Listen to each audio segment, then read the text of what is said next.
vamos a conversar de algunos sismos que han afectado a nuestro país en las últimas horas. Quizás en la zona sur, específicamente en la región del Ñuble, sintieron un fuerte movimiento telúrico el día de ayer, en Copquecura específicamente, y han sentido sismos de esta intensidad ya hace varios meses. Por eso queremos conversar de este tema, ver de qué se trata, y vamos a recibir inmediatamente a un importante invitado, Sergio Barrientos, director del Centro Sismológico Nacional. Sergio, buenas tardes, gracias por estar con nosotros. ¿Qué tal? Muy buenas tardes. Conversemos del sismo de Copquecura para partir. ¿Qué relación podría tener con otros terremotos? Porque esa es una zona que particularmente fue afectada por el terremoto del 2010. Por ende, la gente cuando tiembla siente temor, es evidente, ¿no? Exactamente. El terremoto del 2010 es resultado de una ruptura de la placa de Nazca, penetra bajo la placa sudamericana, en algunos casos del orden de 20 metros, bajo Constitución, por ejemplo. Y la ruptura se extiende desde Pichilemu por el norte hasta prácticamente la península de Arauco por el sur. Y en todo ese segmento, que son unos 400 kilómetros de longitud, la placa de Nazca penetra bajo la placa sudamericana, haciéndolo de manera variable. En algunos casos, 20 metros, como decía, bajo Constitución, y también unos 10 metros bajo la península de Arauco, y un poco menos entre ambos sectores.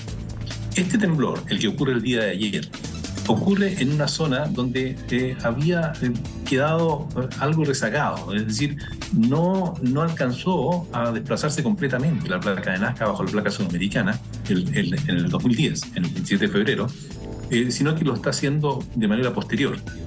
Uno podría llamar esto como una réplica muy tardía del terremoto del 2010, porque ocurre en la misma región, ocurre en la misma zona, y la falla, la geometría de la falla, es totalmente consistente con el desplazamiento de la placa de Nazca bajo la placa sudamericana. Así que es parte del mismo proceso que activó el terremoto del 2010. ¿Es normal que se dé tantos años después una especie de réplica de este terremoto? Bueno, yo diría que estamos aprendiendo. Todavía hay lugares en otras zonas de la Tierra donde se cree que hay réplicas después de cientos de años de ocurrido el terremoto más importante. Así que yo diría que esto de definición de qué es lo que es réplica, qué es lo que no es réplica, en general todavía quedan definiciones, puesto que ahora tenemos mucho más herramientas para poder ver cómo se preparan las zonas para que los terremotos ocurran, y una vez que ocurren los terremotos, cómo se ajustan nuevamente las placas, cuál es su nivel de movimiento posísmico, y eso lo estamos aprendiendo, y estamos viendo que hay otras consecuencias que, debido a las nuevas metodologías y a la nueva manera de incorporar nuevos datos, estamos apreciando y estamos incorporando a nuestro conocimiento. Sergio, ¿esto significa que podría venir otro terremoto para la región del Biobío, la región del Ñuble? Se lo pregunta mucho la gente que vive ahí, aunque ya están más acostumbrados a los sismos, evidentemente les preocupa esa situación, sobre todo a las personas que viven en esas regiones. ¿Puede significar este sismo, el de ayer, que se venga un terremoto grande o ya no hay relación con eso?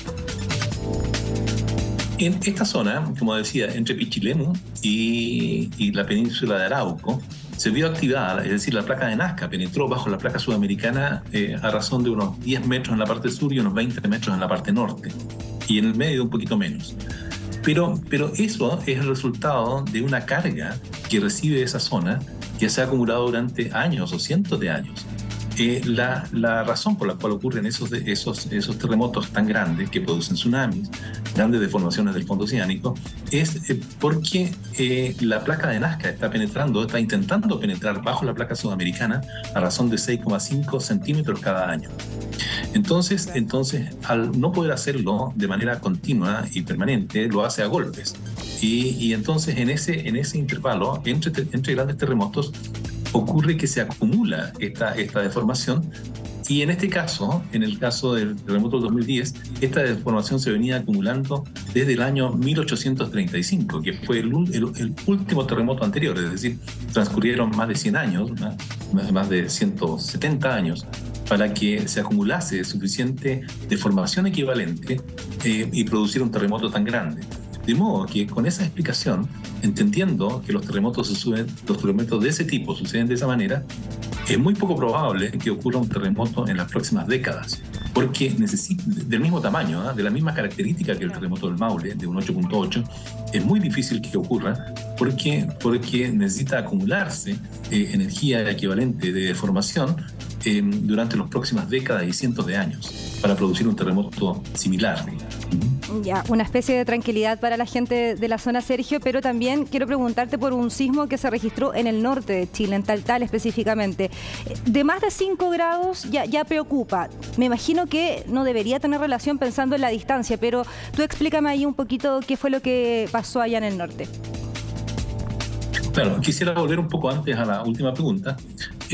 Ocurre que un terremoto tan grande, un 8.8, se requiere mucho tiempo para acumular la energía de información, energía de deformación como es en el Maule.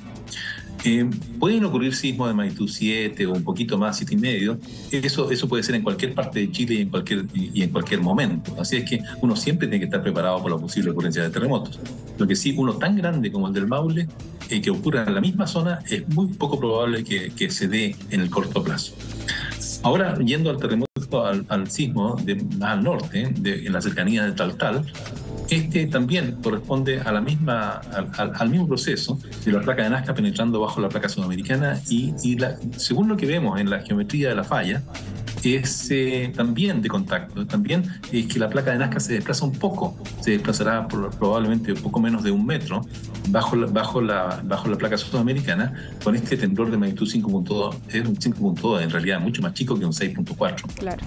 Entonces este es producto de la continua compresión que existe entre la placa de Nazca y la placa sudamericana, y sismos como este debe haber, yo diría que en magnitud 5, unos probablemente un poco menos de 100 al año, una cosa así. Así es que son terremotos en el territorio nacional, son más comunes que los de 6.4, como el del Copquecura del día de ayer, o los más grandes que ocurren cada década.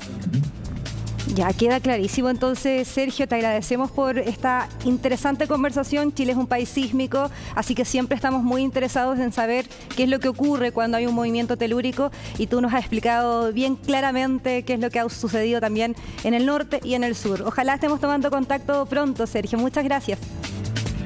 Muy bien, muchas gracias a ustedes. Hasta luego.